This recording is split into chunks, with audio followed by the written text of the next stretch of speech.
So today we're talking to Adam Pozniak. Adam spent 14 years helping to build Bluefire Corporation, where he held numerous executive roles, including CEO from 2008 to 2011, when it was acquired by IT powerhouse Dimension Data. Currently, Adam's a Senior Vice President and Channel Director of the Cloud Business Unit at Dimension Data. Adam, very excited to be talking to you today. Thanks for sharing your time with us. Thank you, Paul. Looking forward to it. So I just want to start by asking if you can tell us a little bit about what it means to be the channel director of a cloud business and what's involved in the day-to-day.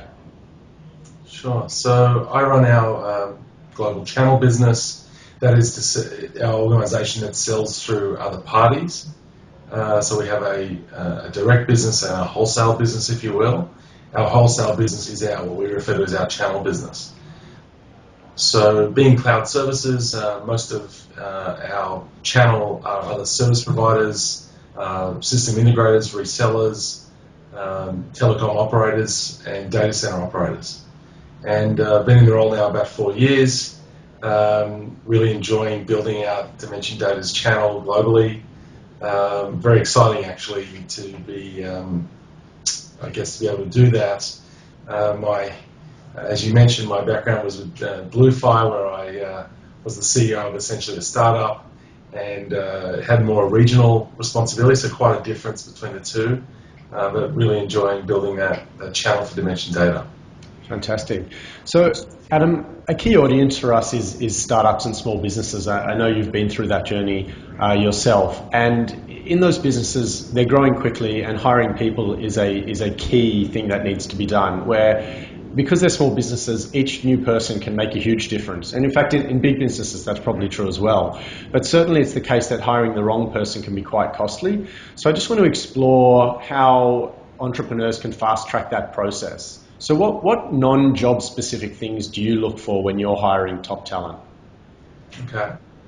The most important thing for me is the attitude and passion that the person's going to bring to the organisation. I think your question in itself implies that skill set's important, but that's the usual thing people focus on. What I focus on is what else they bring to the table. Right. How interesting is what we've got to offer to them. And so what I found is I ask kind of a funny question in most interviews, and whilst it may appear to be odd in the first instance, I find it to be actually quite effective. Yep. So the question I ask is, in that sort of 12 to 14 year age, what did you want to be? Okay. And if I can apply what they want to be, so for example, a friend of mine, as it happens, I asked him that question. He's a film producer. Yeah.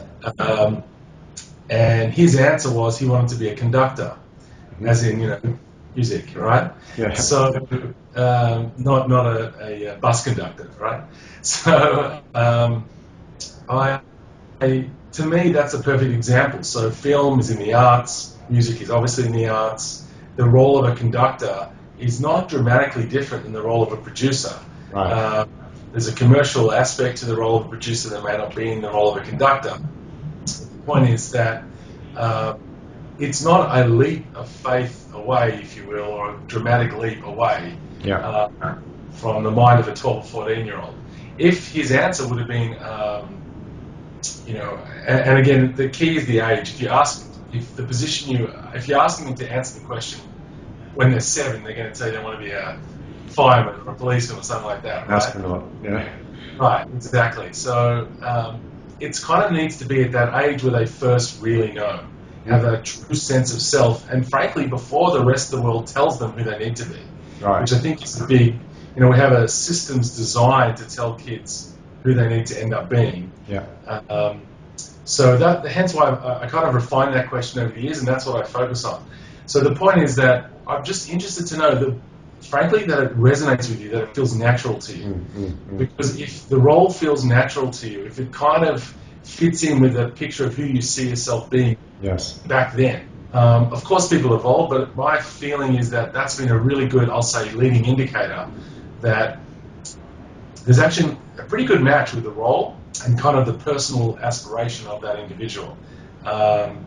So if nothing else, it's a really good conversation starter, and it kind of helps me to break down who they really are, and kind of, if I can say it this way, not who they sort of found themselves to be.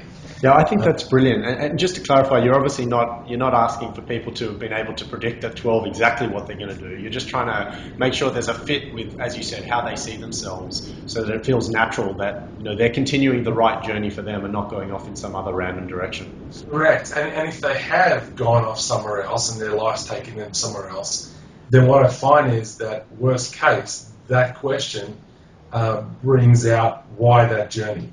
And so what it helps me to do is to have that conversation with them, is to, really, why are you pursuing this? Because what I don't want is, I don't want a job that looks great on paper, right? Yeah. I don't want someone filling a resume.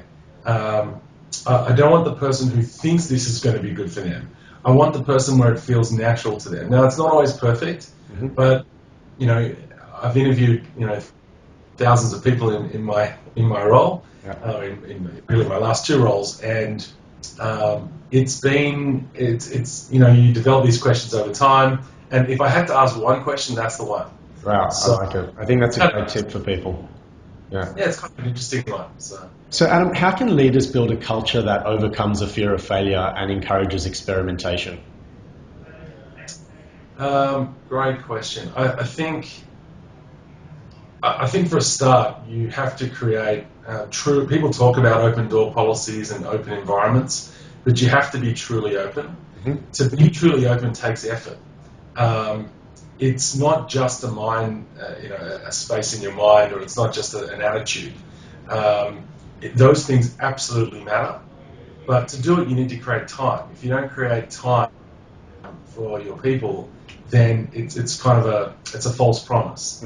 They even may believe that you're capable of it. In fact, they probably will.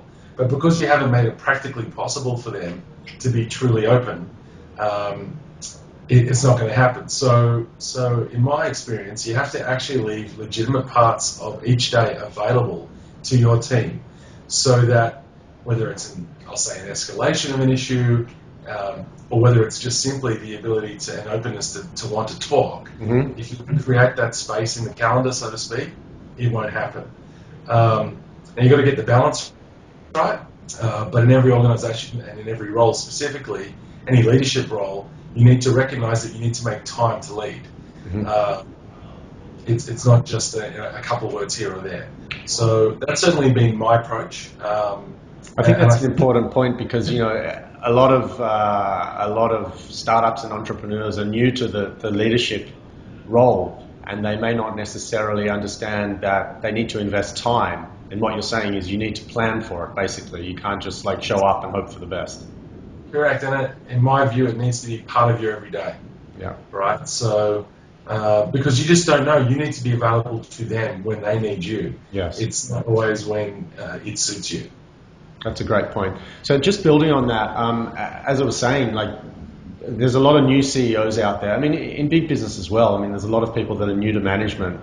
And one of the things I found that people or new managers struggle with is actually holding management meetings. It's often quite messy. It's hard to get right. There's too many people, or the agenda isn't clear, or maybe the action points aren't captured adequately and followed up on. So how do you run and structure your management meetings?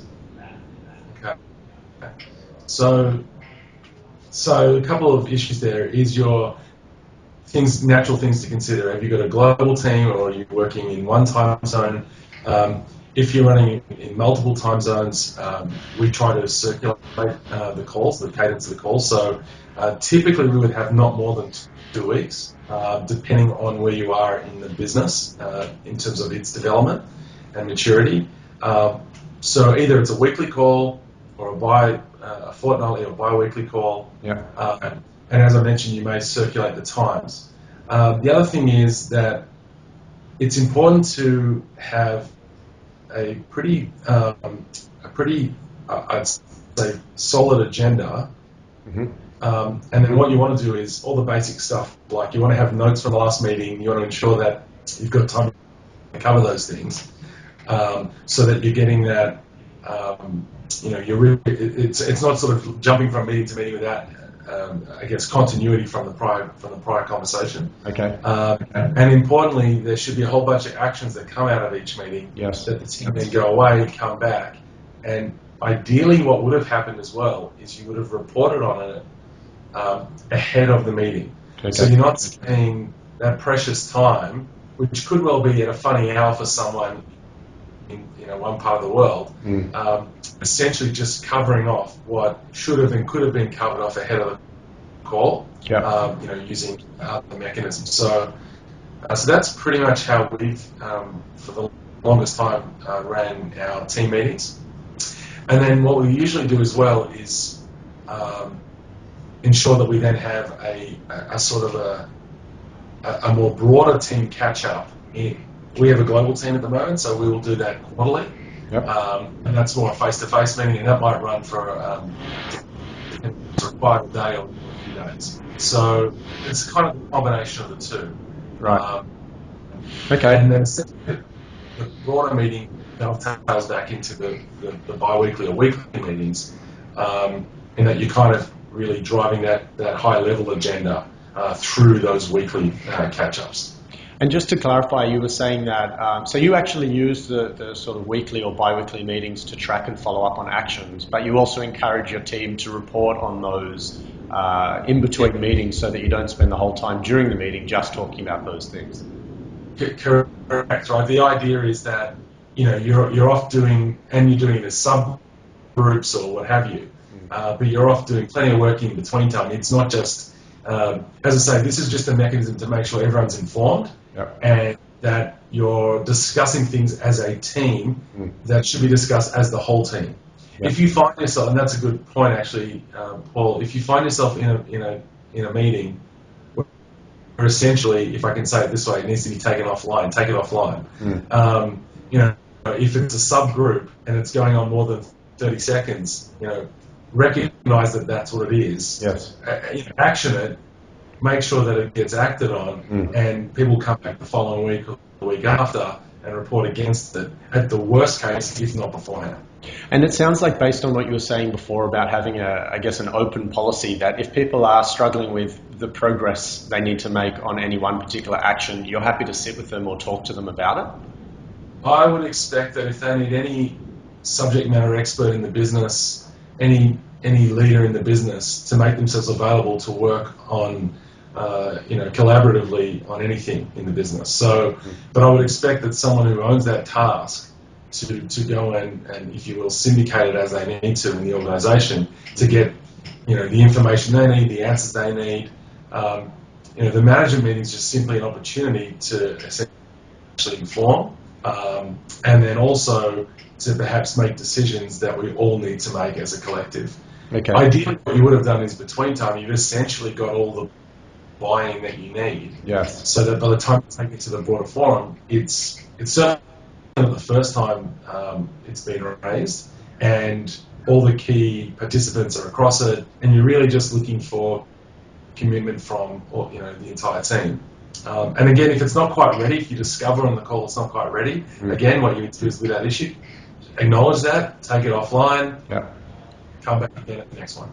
That makes a lot of sense. I just want to change tack a little bit here and delve into your personal productivity for a moment. So, there's a lot of different techniques out there for managing one's, productivity. There's David Allen's Getting Things Done, there's Pomodoro, and a whole host of others. But the one thing that's consistent in the research is that there's no one size that fits all. It's really different for everyone. So do you use any particular productivity approach? How do you stay organized? So I definitely have an approach. It's not, you mentioned tools is the way I would refer to those. It's not so much tools based. I'm quite flexible, frankly, which tools I use in order to implement my methodology. But the methodology is really simple. Potentially almost too simple. I just focus on effectiveness over efficiency. Okay. I feel there's so much out there trying to make us designed with the goal of making us more efficient at things, how we do things quicker, and with less involvement with others, etc., etc. And there's worlds of organisations out there building tools with that in mind. So, of course, you always want to use the latest and greatest if it makes sense to leverage, I'll say, those efficiency tools, which often get referred to as productivity tools. Right. what I think matters, especially because of the existence of these efficiency tools, is effectiveness. And I think that's a huge challenge for organizations. Okay. How they be effective. So what I do is I just focus on, I'll say, a rolling list of 3 of the most important issues on my mind. And I figure if I can get those 3 things done either today or closed out or significantly progressed, then that's been a good day. So I'm sure that would make the sort of efficiency experts disappointed, because I'm sure I could squeeze in more activity, but frankly, I just focus on the activity that makes a difference. So the analogy I often refer to is, people often think about that idea of chopping down trees and how quickly we can chop them down, etc. I'm much more focused on, firstly, are we in the right forest? And if we're in the right forest, are we not that I'm keen to chop down trees, by the way, but if we're in the right forest, are we chopping down the right trees? And are we doing that in the right way? And then we can worry last about how quickly and efficiently we sort of chop them down. So my point is, I'm much more focused in general on, are we in the right forest? Right. And in that forest, let's focus on the right set of trees. And they're the issues I worry about. All the other stuff, in my mind, need to be delegated. And if they're not delegated, then it's something that I personally have to produce. Then, let's say I'll deal with them like anyone else will, with the efficiency tools that I have to use at my disposal. But I really try to focus my energy on effectiveness. So, I think you're right. I think there's a lot of a push these days to sort of cram in more stuff in the day, and a lot of people struggle with having too much on their plate. What you're saying is it's actually more important to make sure you're working on the right things first, and then how effective are you at achieving those goals? Correct. And in fact, as I say, 100% right, and I'd rather have, and to be honest, I'd rather have people that work for me, anyone in my organisation, far more focused on that. Because you get that right, that is so powerful. I don't want to dismiss the 1% improvements you might get out of doing something a little bit quicker and efficiently, but I think you get huge improvements in an organisation, frankly, just from being effective. So do you think it's the role of the leader to make sure that people are focused, like they're in the right forest, as you say, or do you think that's the responsibility of every individual? It's certainly the role of the leader. If you're not doing that, I would argue you're just not leading. But I do think it's the role of, certainly of management, and I would argue, you need to take personal responsibility in these things. So, for example, if I'm a salesperson, I'd be focusing on what are the 3 things I need to do today to make the next sale. Or frankly, which are the opportunities I need to work on that are the right ones to work on. So I think the rule still applies no matter the role, and whether it's formally a leadership role or not. Right. By the way, that's not to say that it's not important to be efficient. I just think that there's not enough focus on being effective. Right, of course. Yeah, I think if you're solely focused on efficiency without thinking about where you're going, you end up wasting a lot of time and effort. Right. And my feeling is there's not a lot of tools necessarily that help us to be effective, certainly in the productivity arena. Yep. So what does your day typically look like, Adam? So it's a global role, so it depends kind of a bit on the last day. So what I mean by that is I try not to be in a situation where I start every day at 7 a.m. or 6 a.m. on calls, video, Skype, WebEx, etc., and then finish the day at midnight doing the same thing. You can do that some days, but you can't do it every day, and you can't be effective if you're doing it every day. So my typical day varies. When I go through the course of a week, I'll spend a lot of time doing what we're doing right now, having conversations with people. A lot of it is over technology. The nature of a global role will often lead to that. So I spend a lot of time just simply talking to people, if you will, trying to keep that door to my office open. Yep. In this case, it may be a virtual door. Yep. So I do a lot of that and mostly that's with my team, and other colleagues in my organisation. I spend then a fair amount of time. I mentioned about those 3 items, determined to achieve them. I would say at almost all cost. So do you block time in your calendar to progress certain tasks? Yeah, so it's kind of easy to. The other reason why I picked 3 items, it's very achievable. It's easy to remember. You kind of not having to battle it in your own mind. What do I have to do next? So I'm not that dependent on any, I'll say, productivity tool in order to recall those 3 items. Yeah. As it happens, I block out parts of my calendar as a way to focus on those actions, but not necessarily, right? So some actions aren't necessarily, I'll say, a calendar item per se, but I'm always clear on these are the 3 things I need to get done today. I'll certainly make sure I've got time available that day to address those items, but again, I want to leave time in every day available to be available, right? So you don't want to lock it out with back-to-back meetings. That means you can't be flexible to the team when they need you. Correct. And also I can't be flexible to those own goals I described, right? Yeah. So I'll certainly block out time in my day to address email. I don't tend to leave email on and then respond in real time to email. Yeah. Occasionally I'll do that because that's usually circumstantial, so I know I'm in a situation where I need to be available. Yes. Generally speaking, I tend to take windows in my day where mail and other tools, I'll respond to them during those windows. Okay.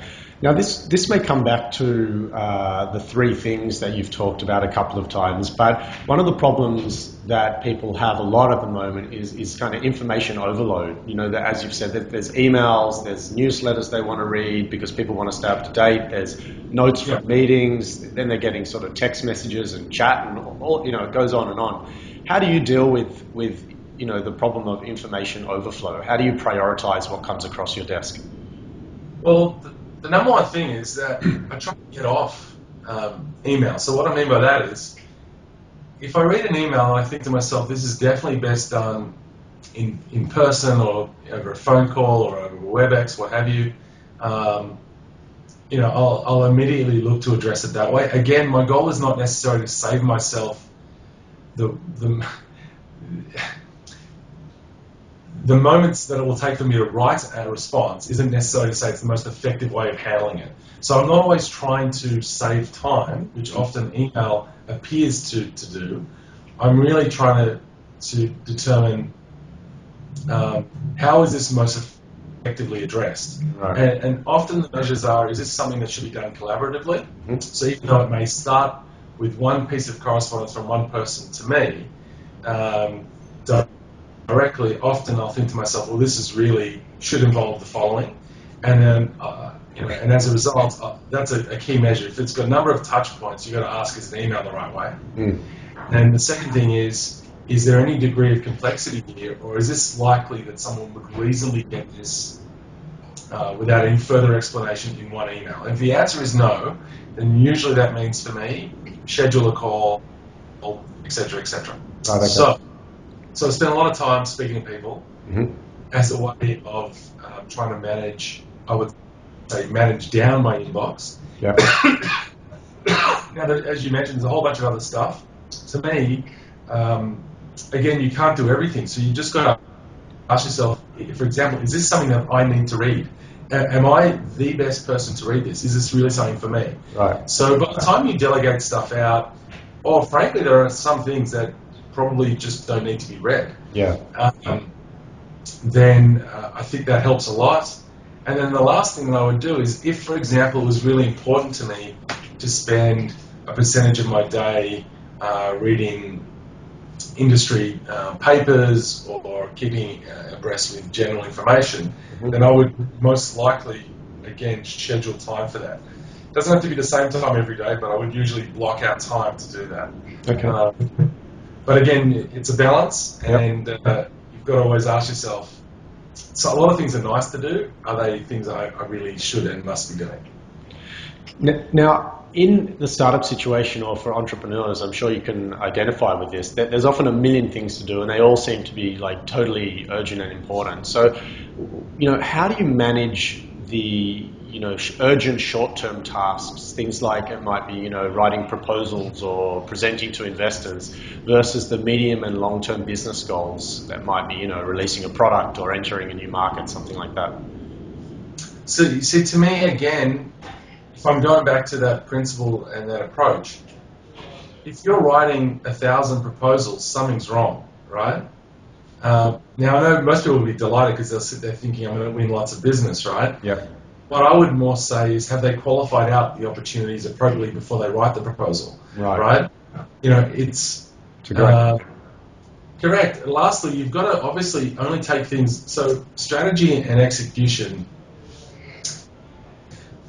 Look, I like to think it happens less in startups, and maybe it's more inclined to happen in bigger organizations, but, you just need to make sure that your strategy aligns with your ability to execute. Yeah. And ability to execute often comes down to your resources. Mm-hmm. So you either resource correctly or you aren't. It's kind of, to me, quite binary. And I know that's awfully simplistic, and I know there's a lot of challenge with resourcing correctly, but fundamentally you can't do things without the people that do it or the ability to execute it. Right. So I spent a lot of time just focusing on, again, that idea of how can we all be effective rather than just being efficient, so to speak. And the way to do that is to make sure you've got the right resources, so then you can, frankly, delegate things appropriately, so that we as a collective can take them on, and so that we're all clear on what we're able to do in our particular roles. Mm-hmm. Once you start acting outside of that, I think you need to ask yourself, am I doing the things that matter? Sometimes it appears to be important. It feels like it's important, but when you actually analyze it just with a little bit of distance, it's amazing how you recognize that actually this is not an important thing. It's just being made to be important, and maybe it's not. Let me go challenge that and correct it. Okay, so Adam, I've just got one last question for you. Putting aside global goodwill, things like world peace and philanthropy, etc., what would be the most exciting news headline you could read in the next 10 years, and why?